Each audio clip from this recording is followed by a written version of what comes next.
Welcome back to our Christmas story countdown. Today is probably my favorite Christmas story. It's The Christmas Miracle of Jonathan Toomey by Susan Wojciechowski, illustrated by P.J. Lynch.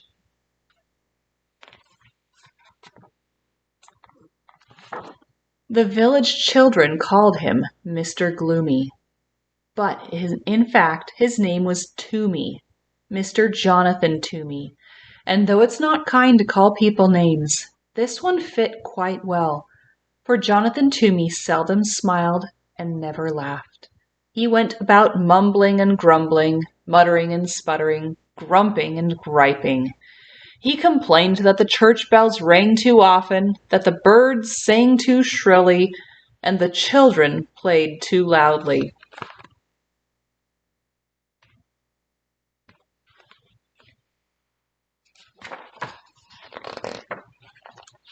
Mr. Toomey was a wood carver. Some said he was the best wood carver in the whole valley. He spent his days sitting at a workbench, carving beautiful shapes from blocks of pine and hickory and chestnut wood. After supper, he sat in a straight-backed chair near the fireplace, smoking his pipe and staring into the flames.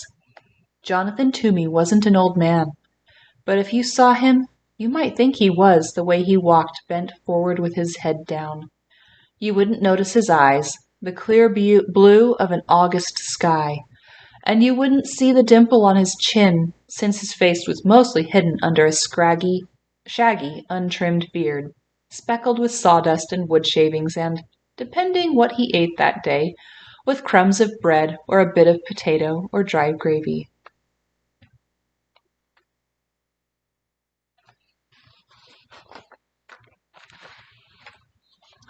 The village people didn't know it, but there was a reason for his gloom, a reason for his grumbling, a reason why he walked hunched over, as if carrying a great weight on his shoulders.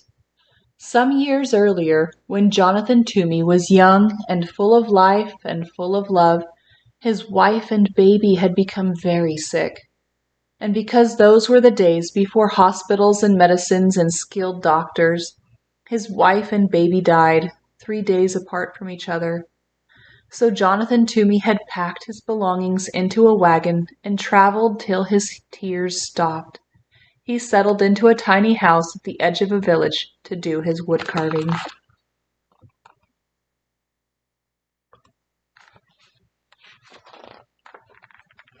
One day in early December, there was a knock at Jonathan's door. Mumbling and grumbling, he went to answer it. There stood a widow, a woman, and a young boy. "I'm the widow McDowell. I'm new in your village. This is my son Thomas," the woman said. "I'm 7 and I know how to whistle," said Thomas. "Whistling is pish-posh," said the woodcarver gruffly. "I need something carved," said the woman, and she told Jonathan about a very special set of Christmas figures her grandfather had carved for her when she was a girl. "After I moved here, I discovered that they were lost," she explained. "I had hoped that by some miracle I would find them again, but it hasn't happened." "There are no such things as miracles," the woodcarver told her. "Now, could you describe the figures for me?" "There were sheep," she told him. "2 of them, with curly wool," added Thomas. "Yes, 2," said the widow. "And a cow, an angel, Mary, Joseph, the baby Jesus, and the wise men." "3 of them," added Thomas. "Will you take the job?" asked the widow McDowell. "I will." "I'm grateful. How soon can you have them ready?" "They will be ready when they are ready," he said.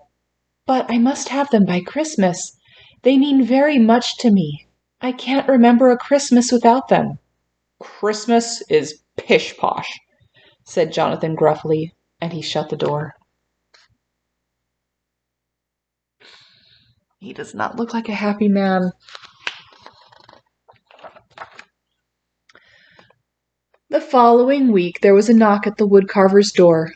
Mumbling and muttering and sputtering, he went to answer it. There stood the widow McDowell and Thomas. "Excuse me," said the widow, "but Thomas has been begging to come and watch you work. He says he wants to be a wood carver when he grows up, and would like to watch you since you are the best in the valley." "I will be quiet. You won't even know I'm here. Please, please," piped in Thomas. With a grumble, the wood carver stepped aside to let them in. He pointed to a stool near his workbench. "No talking, no jiggling, no noise," he ordered Thomas. The widow McDowell handed Mr. Toomey a warm loaf of cornbread as a token of thanks. Then she took out her knitting and sat down in a rocking chair in the far corner of the cottage. "Not there!" bellowed the wood carver. "No one sits in that chair." So she moved to the straight-backed chair by the fire.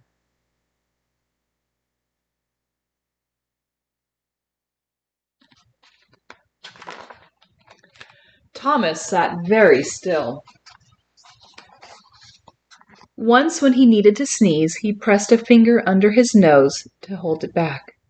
Once when he wanted desperately to scratch his leg, he counted to 20 to keep his mind off the itch. After a very long time, Thomas cleared his throat and whispered, "Mr. Toomey, may I ask a question?" The woodcarver glared at Thomas, then shrugged his shoulders and grunted. Thomas decided it meant yes, so he went on. "Is that my sheep you're carving?" The woodcarver nodded and grunted again. After another very long time, Thomas whispered, "Mr. Toomey, excuse me, but you're carving my sheep wrong." The widow McDowell's knitting needles stopped clicking. Jonathan Toomey's knife stopped carving. Thomas went on, "It's a beautiful sheep, nice and curly, but my sheep looked happy." "That's pish-posh," said Mr. Toomey. "Sheep are sheep. They cannot look happy." "Mine did," said Thomas. "They knew they were with the baby Jesus, so they were happy." After that, Thomas was quiet for the rest of the afternoon. When the church bells chimed 6 o'clock, Mr. Toomey grumbled under his breath about the awful noise. The widow McDowell said it was time to leave. Thomas sneezed 3 times, then thanked the woodcarver for allowing him to watch. That evening, after a supper of cornbread and boiled potatoes, the woodcarver sat down at his bench. He picked up his knife. He picked up the sheep. He worked until his eyelids drooped shut.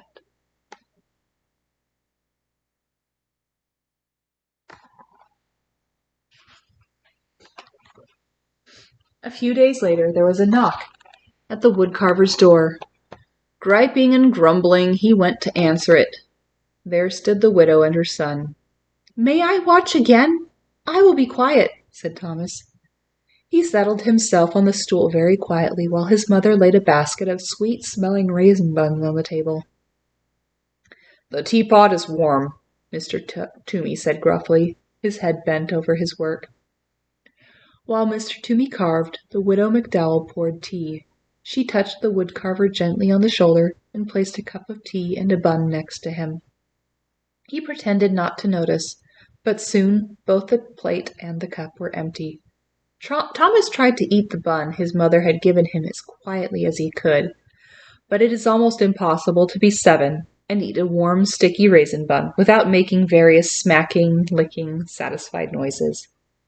When Thomas had finished, he tried to sit quietly. Once he almost hiccuped, but he took a deep breath and held it till his face turned red. And once, without thinking, he began to swing his legs, but a glare from the woodcarver stopped him, and he kept them so still they fell asleep.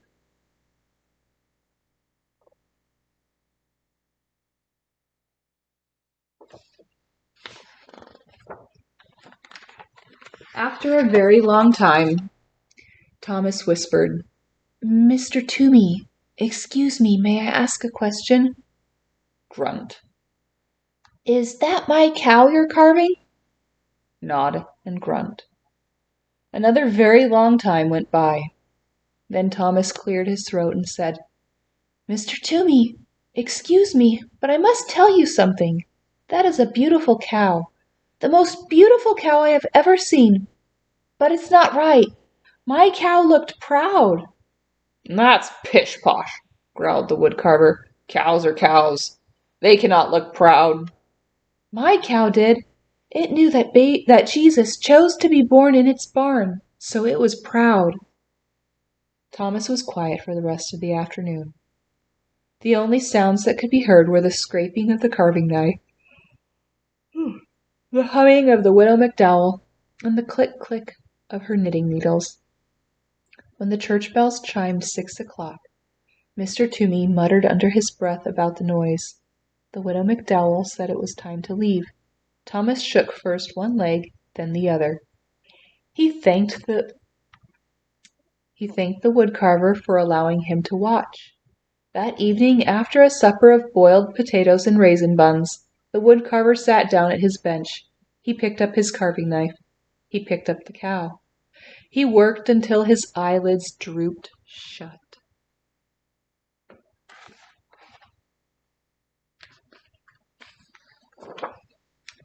A few days later, there was a knock on the woodcarver's door.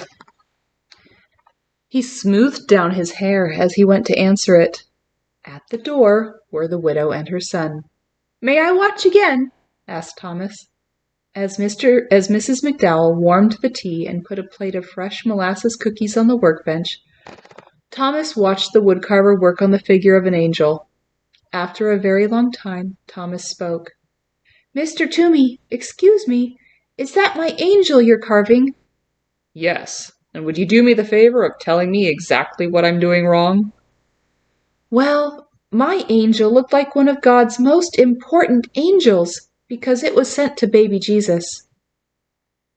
And just how does one make an angel look important? Asked the woodcarver. You'll be able to do it, said Thomas. You are the best woodcarver in the valley. After another very long time, Thomas spoke. Mr. Toomey, excuse me, may I ask a question? Do you ever stop talking? Asked the woodcarver. My mother says I don't. She says I could learn about the virtue of silence from you. Under his beard, the woodcarver's face turned pink. The widow McDowell's face turned as red as the scarf she was knitting. Well, speak up. What is your question? Will you please teach me to carve? I am a very busy man, grumbled the woodcarver, but he put down the important angel. You will carve a bird. A robin, I hope, said Thomas. I like robins.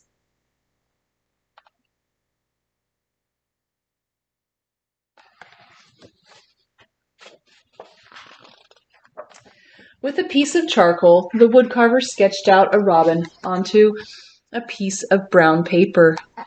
He handed Thomas a small block of pine and a knife. He showed him how to lop the corners from the block and slowly smooth the edges of the wood into curves. Thomas copied the woodcarver's strokes, head bent, tongue working from side to side of his lower lip as he concentrated. When the church bells chimed 6 o'clock, Jonathan Toomey was holding Thomas's hand in his, guiding the knife along the edge of a wing. He didn't hear them ringing. The widow McDowell said it was time to leave. Thomas brushed wood shavings from his shirt. Then he reached out and brushed 2 especially large pieces of wood shaving from Jonathan Toomey's beard. He thanked the woodcarver for teaching him how to carve. Later, after a supper of boiled potatoes and molasses cookies, Jonathan Toomey went to his workbench. He thought for a long time. He sketched drawing after drawing. Finally, he picked up his carving knife. He picked up the angel. He carved until his eyelids drooped shut.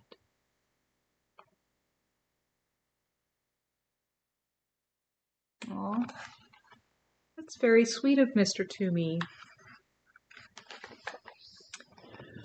A few days later, there was a knock on the woodcarver's door. Mr. Toomey jumped up to answer it. There stood the widow McDowell with a bouquet of pine boughs and holly sprigs dotted with berries, and there stood Thomas, clutching his partly carved robin. While Thomas and Mr. Toomey carved, Mrs. McDowell put the branches in a jar of water. She scrubbed Mr. Toomey's kitchen table and set the jar in the center on a pretty cloth embroidered with lilies of the valley and daisies, which she found in a drawer below the cupboard. Next, I will carve the wise men and Joseph, the woodcarver said to Thomas. Perhaps before I begin, you will tell me about all the mistakes I am going to make. Well, said Thomas, my wise men were wearing their most wonderful robes because they were going to visit Jesus, and my Joseph was leaning over baby Jesus like he was protecting him. He looked very serious. It wasn't until the church bells had chimed that Mr. Toomey saw the jar of pine branches and the cloth embroidered with the lilies of the valley and daisies. I found the cloth in a drawer, and I thought it would look pretty on the table, the widow McDowell said, smiling. Never open that drawer, the woodcarver said harshly. When the two had left, Jonathan folded the cloth and put it back in the drawer below the cupboard. That evening, after a supper of boiled potatoes, the woodcarver worked on Joseph and the wise men until his eyelids drooped shut.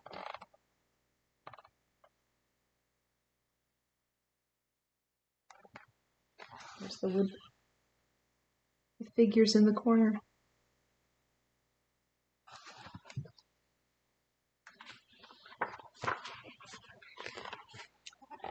A few days later, there was a knock on the woodcarver's door.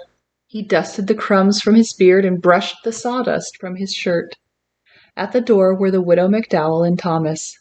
All afternoon, Thomas watched the woodcarver work. When it was time to leave, Jonathan said to Thomas, I am about to begin the last two figures. Mary and the baby. Can you tell me how your figures looked? They were the most special of all, said Thomas. Jesus was smiling and reaching up to his mother, and Mary looked like she loved him very much. Thank you, Thomas, said the woodcarver. Tomorrow is Christmas. Is there any chance the figures will be ready? The widow McDowell asked. They will be ready when they are ready. I understand, said the widow, and she handed Jonathan 2 packages. Merry Christmas, she said. Jonathan folded his arms across his chest. I want no presents, he said harshly. That is exactly why we are giving them, answered the widow. She put them on the table and left. Jonathan sat down at the table. Slowly he opened the first package. Inside was a red scarf, hand-knit, warm and bright. He tied the scarf around his neck. The other parcel held a robin, crudely carved of pine. A smile twitched at the corners of Jonathan's mouth as he ran his fingers over the lopsided wings. He dusted the fireplace mantel with his sleeve and placed the robin exactly in the center so he could look at it from his chair.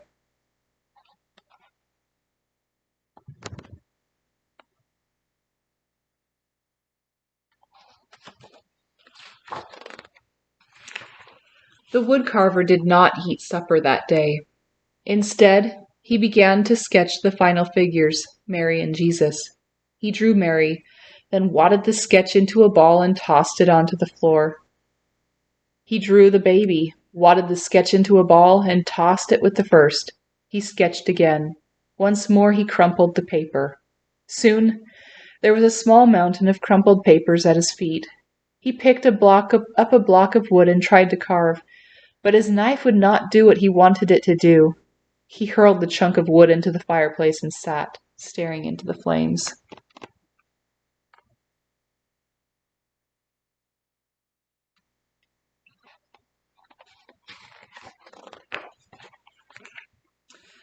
When he heard the church bells announcing the midnight Christmas service, he got up. Slowly, he opened the drawer beneath the cupboard, the drawer he had told the widow to never open. From it he took the cloth embroidered with the lilies of the valley and daisies. He took out a rough woolen shawl and a lace handkerchief. He took out a tiny white baby blanket and a little pair of blue socks. He placed each piece gently on the floor. From the bottom of the drawer he lifted out a picture frame, beautifully carved of deep brown chestnut wood. In the frame was a charcoal sketch of a woman sitting in a rocking chair holding a baby. The baby's arms were reaching up, touching the woman's face. The woman was looking down at the baby, smiling. Jonathan sat down in his rocking chair and held the picture against his chest. He rocked slowly, his eyes closed. 2 tears trailed into his beard. When he finally took the picture to his workbench and began to carve, his fingers worked quickly and surely. He carved all through the night.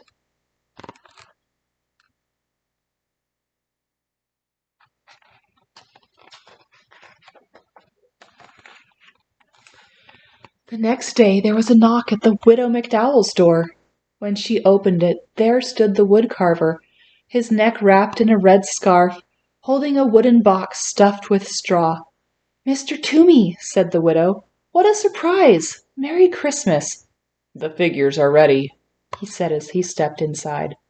From the box Jonathan unpacked 2 curly sheep, happy sheep, because they were with Jesus. He unpacked a proud cow and an angel, a very important angel with mighty wings stretching from its shoulders right down to the hem of its gown. He unpacked 3 wise men, wearing their most wonderful robes, edged with fur and falling in rich folds. He unpacked a serious and caring Joseph. He unpacked Mary wearing a rough woolen shawl, looking down, loving her precious baby son. Jesus was smiling and reaching up to touch his mother's face.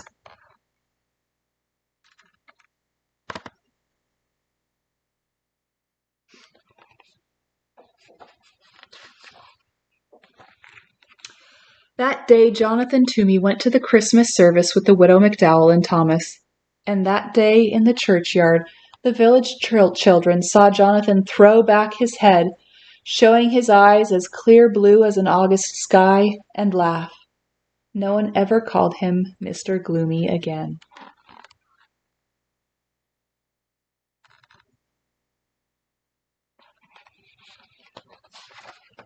The end. Thank you so much for joining me today. Merry Christmas.